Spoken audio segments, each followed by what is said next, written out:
Olá, boa noite. Este é o Jornal da Justiça desta terça-feira, 17 de abril. Em sessão por videoconferência, os ministros do Supremo mantêm validade de acordos individuais entre patrões e empregados para reduzir jornada de trabalho e salários durante a pandemia. Este é um dos destaques desse jornal de hoje e você vai ver também. Polícia Federal e Ministério Público realizam operação no Tribunal de Justiça do Rio de Janeiro. Superior Tribunal de Justiça nega habeas corpus preventivo a advogados de São Paulo que não queriam cumprir o isolamento social. E os direitos de trabalhadores domésticos em tempos de pandemia e de mudanças na legislação trabalhista.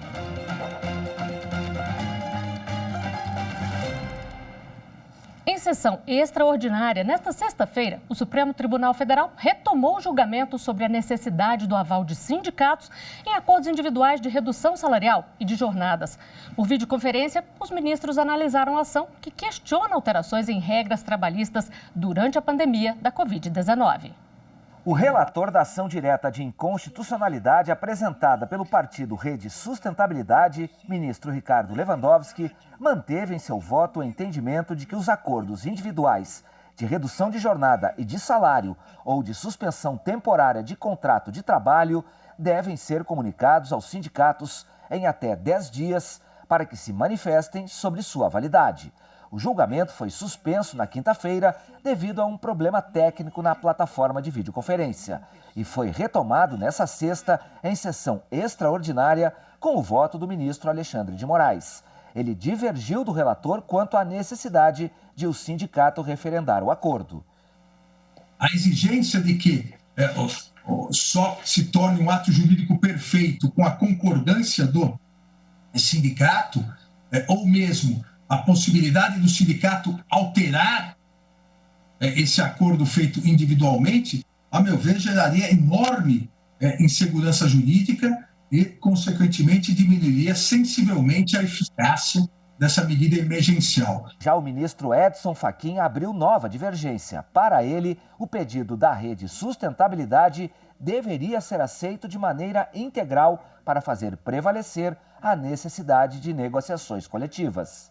A exigência de que a flexibilização de direitos fundamentais sociais, tais como salário, jornadas ou a continuidade do próprio contrato de trabalho, seja feita sobre o olhar protetivo do respectivo sindicato da categoria, tem a função de resguardar o empregado. Mas o ministro Luiz Roberto Barroso acompanhou a divergência aberta pelo ministro Alexandre de Moraes. De acordo com Barroso, a perspectiva de desemprego em massa decorrente da crise econômica que se avizinha deve ser levada em conta. Nós temos uma situação emergencial, extraordinária, com risco de quebra sucessiva de empresas e de desemprego em massa. Esta medida provisória se insere num conjunto normativo que envolve equações econômicas, financeiras, sanitárias, trabalhistas e tributárias complexas e que mexer numa peça do tabuleiro pode gerar efeitos sistêmicos imprevisíveis e, portanto, a interpretação constitucional precisa aqui ser feita à luz da realidade fática. O voto da ministra Rosa Weber se alinhou ao do ministro Edson Fachin. A ministra entendeu que a solução apontada pela medida provisória não encontra apoio na Constituição. E a despeito da louvável intenção, repito, de resguardo a alguma participação do sindicato, a solução proposta enfraquece o núcleo essencial do direito fundamental à representação sindical e à negociação coletiva, sem atingir os objetivos de harmonização e redução do impacto social decorrente da pandemia.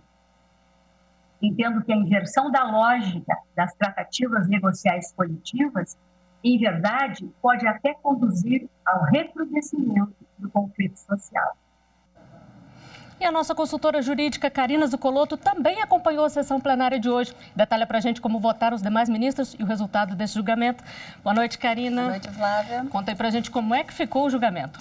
A maioria acabou seguindo o voto do ministro Alexandre de Moraes, entendendo que não deveria ser referendada a liminar concedida pelo relator, ministro Ricardo Lewandowski, mantendo assim, na íntegra, a eficácia da medida provisória editada pelo governo federal e que envolve essa possibilidade de firmar entre patrões e empregados acordos coletivos, mesmo sem a participação dos sindicatos, ainda que isso implique uma redução de jornada, uma redução salarial ou mesmo a suspensão temporária do contrato de trabalho.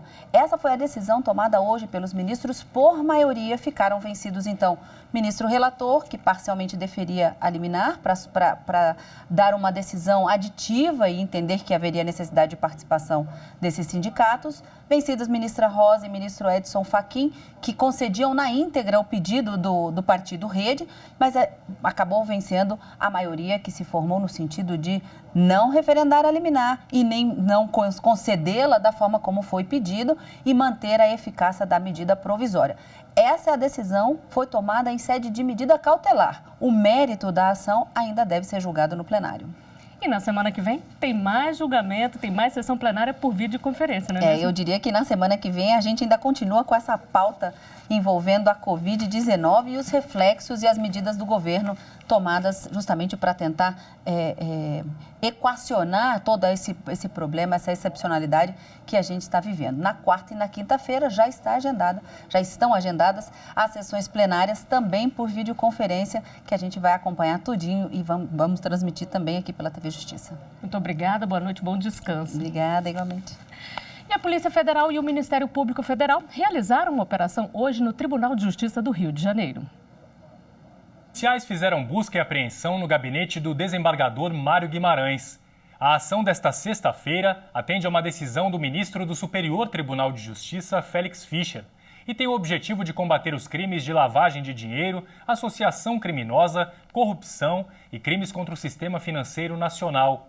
A decisão do ministro cita ainda a indisponibilidade de bens dos investigados e o afastamento do desembargador das funções públicas. Superior Tribunal de Justiça mantém prisão preventiva da ex-presidente do Tribunal de Justiça da Bahia, Maria do Socorro Barreto Santiago, e do juiz Sérgio Humberto de Quadros Sampaio. Eles são suspeitos de participar de esquema de venda de sentenças em disputa de terras no oeste da Bahia. A pedido do Ministério Público Federal, além dos magistrados, o relator do processo no STJ, ministro Og Fernandes, também manteve a prisão preventiva de mais 3 investigados na Operação Faroeste por considerar ainda presente o risco à ordem pública e para garantir a continuidade das investigações.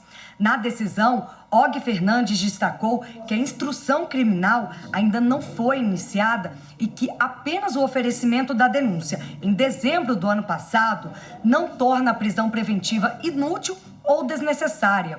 O ministro afirmou ainda que a organização criminosa se manteve ativa mesmo após o início da Operação Faroeste, tendo sido apreendido o valor de R$250 mil que seria entregue como propina em março deste ano.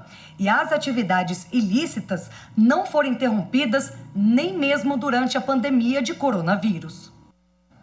E agora há pouco, o ministro Gilmar Mendes, do Supremo Tribunal Federal, negou o pedido da desembargadora Maria do Socorro Barreto Santiago para converter a prisão preventiva em domiciliar por causa da pandemia do coronavírus. E a seguir, STJ nega habeas corpus preventivo a advogados que queriam deixar o isolamento social. Direitos iguais, né, para as pessoas serem tratadas sem diferença, né, de modo igual para todos também.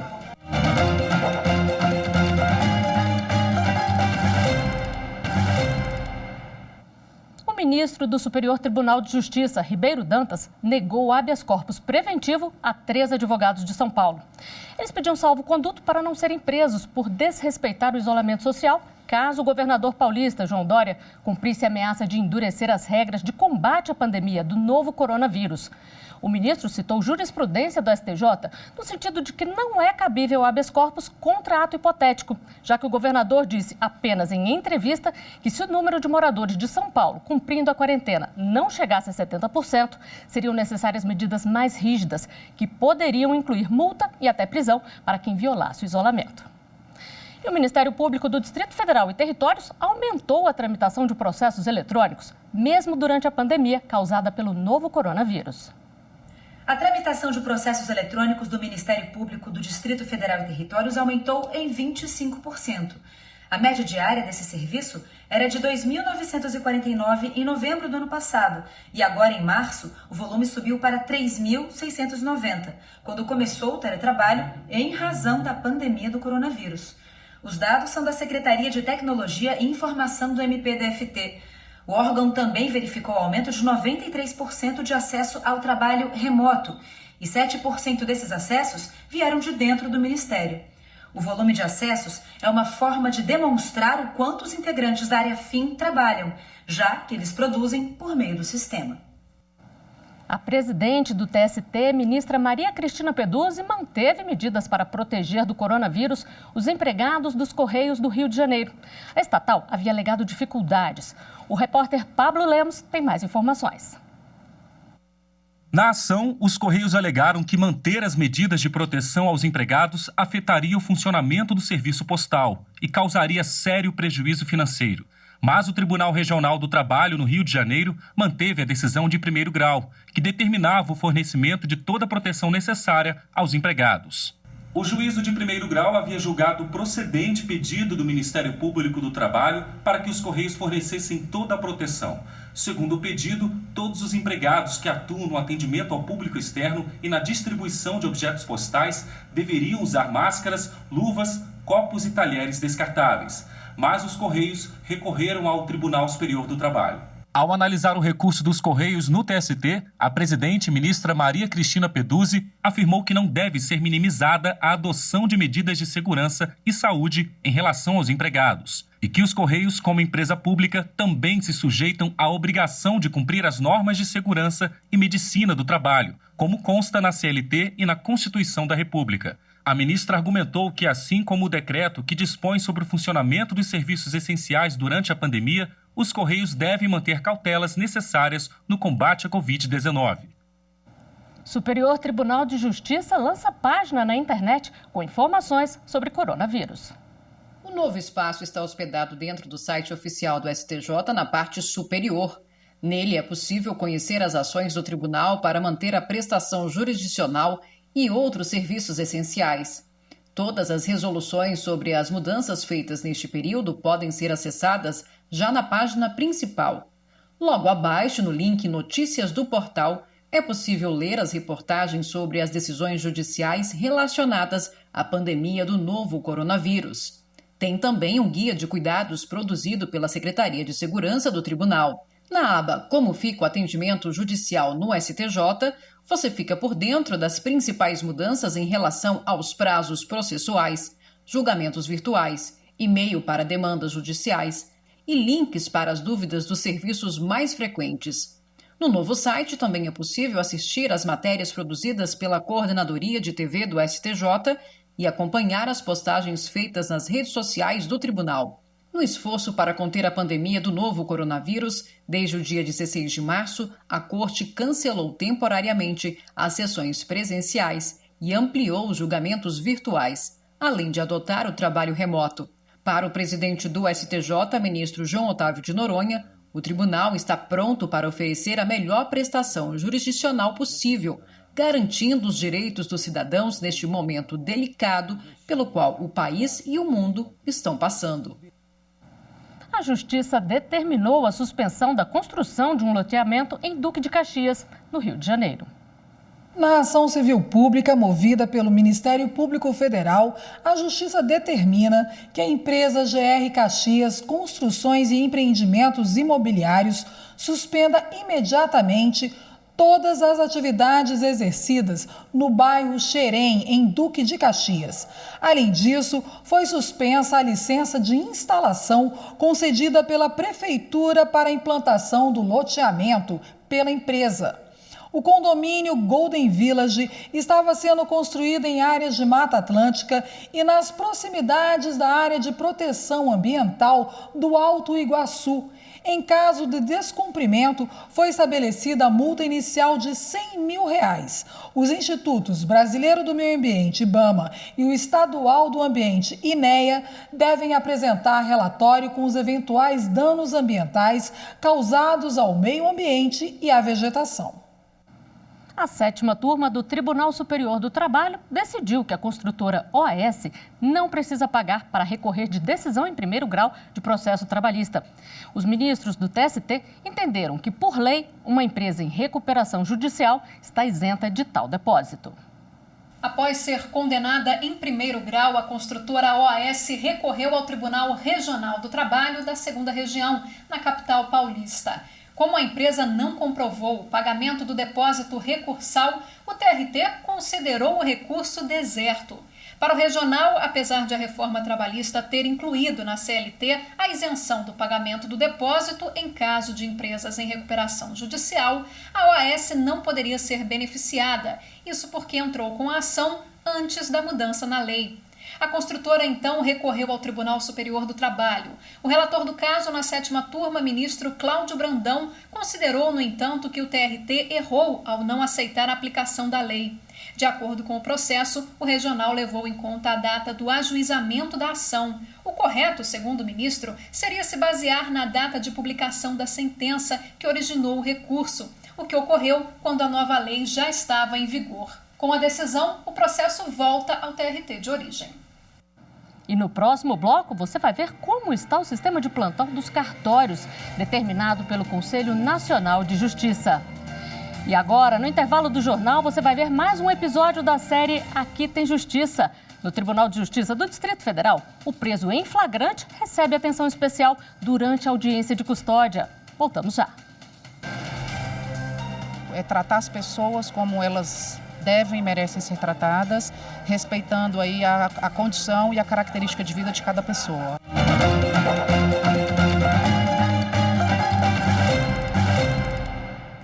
De acordo com o balanço divulgado pelo Ministério da Saúde, o Brasil tem 2.141 mortes e 33.682 casos confirmados do novo coronavírus. A taxa de letalidade da doença está em 6,4%. Ainda sobre esse assunto, vamos atualizar o painel de processos relacionados à Covid-19 aqui no Supremo Tribunal Federal. Você confere aqui na tela comigo, olha, são 1.152 processos atualmente, destes 851 já tiveram algum tipo de decisão. Esse número vai mudando porque ele é atualizado a cada 5 minutos. E a gente lembra que para acessar essas informações, basta entrar na página do Supremo, stf.jus.br. A União e a FUNAI foram condenadas a pagar dano moral coletivo pela demora na demarcação da terra indígena Jeju e Areal dos índios Tembé, no Pará. A União e a FUNAI têm conhecimento do território desde 2003. Pela lei, as terras deveriam ser demarcadas 5 anos depois, em 2008. E até o momento, a FUNAI nem sequer apresentou o relatório conclusivo para a demarcação. Além disso, houve ocupação por intrusos e nada foi feito para impedir. Em primeira instância, os órgãos já tinham sido condenados a realizar levantamentos prévios para justificar o procedimento de demarcação das terras indígenas. No entanto, o Ministério Público Federal recorreu, afirmando ser insuficiente a condenação apenas de finalizar os estudos prévios, sendo necessária a obrigação de demarcar. E pediu ainda a responsabilidade civil por danos materiais e morais coletivos. Com a pandemia e a determinação do isolamento social, os fóruns de Sorriso, em Mato Grosso, foram todos fechados.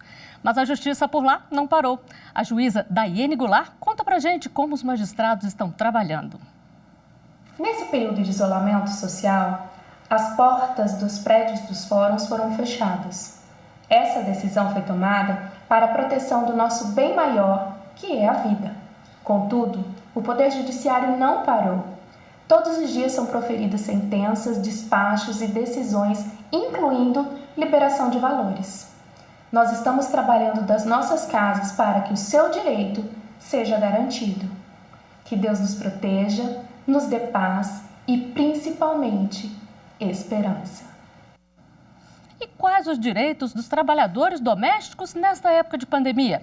O Ministério Público do Trabalho emitiu nota técnica orientando patrões a liberarem os funcionários, mantendo o pagamento dos salários.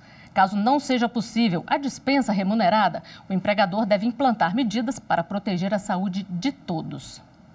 Para cumprir a recomendação de isolamento social, o patrão de Dona Fátima deu folga remunerada para ela por tempo indeterminado. Meu chefe me liberou para não ficar em casa porque eu sou hipertensa. Então ele falou assim, lava bem as mãos, fica em casa. Quando eu precisar, eu te dou um alô. Mas ele falou que por enquanto eu não ficar em casa porque para não complicar as coisas nem para mim nem para ele também, né? Em todo o Brasil, são cerca de 6 milhões de trabalhadores domésticos, segundo o IBGE.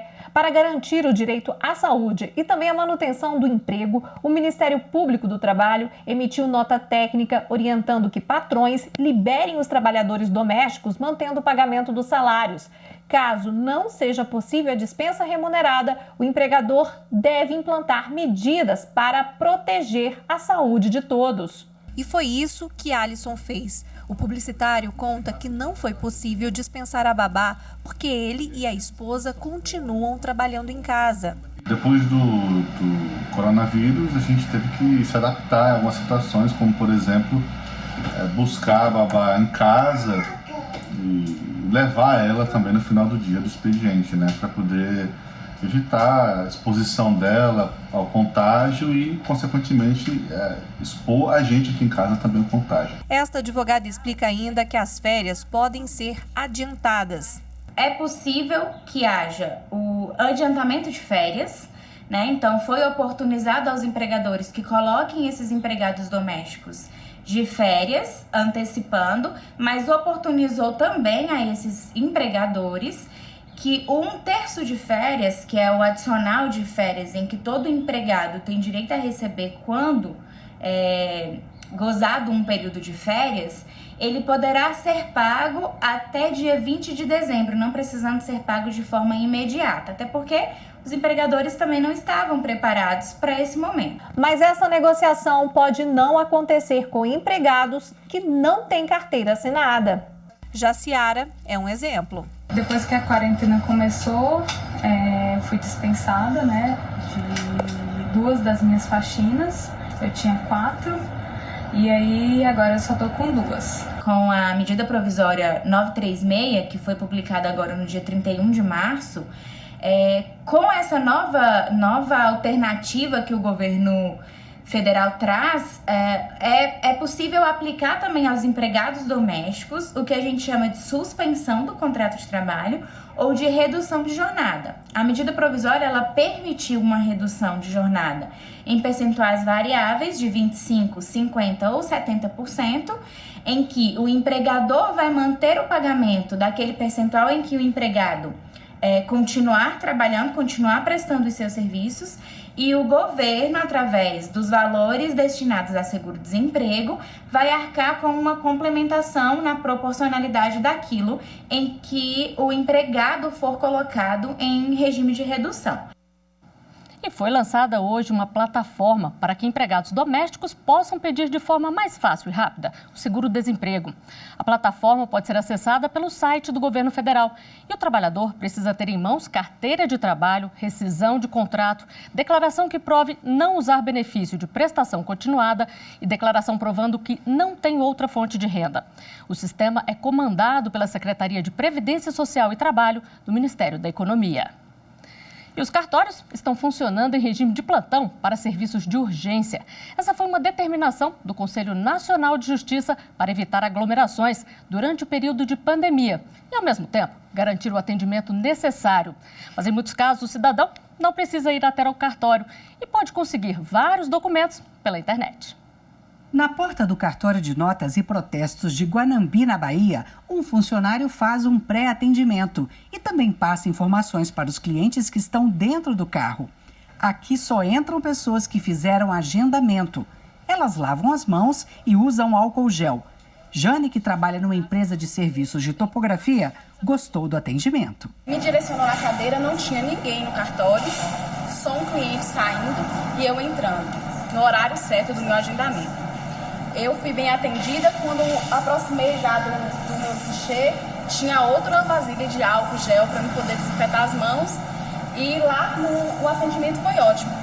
Até porque não tinha outro cliente, foi bem rapidinho o atendimento e já estou saindo. Mas muita coisa pode ser feita pela internet. No cartório de registro civil, é possível pedir segunda via de certidão de casamento, nascimento e óbito.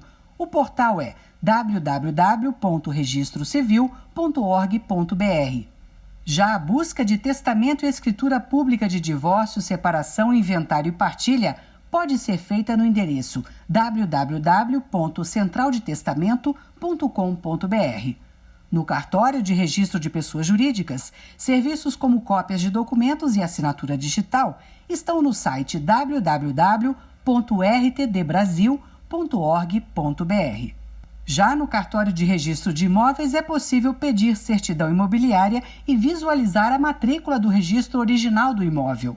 www.registradores.org.br. E no cartório de protesto dá para consultar CPF e CNPJ, pedir certidões e encaminhar dívidas e protesto.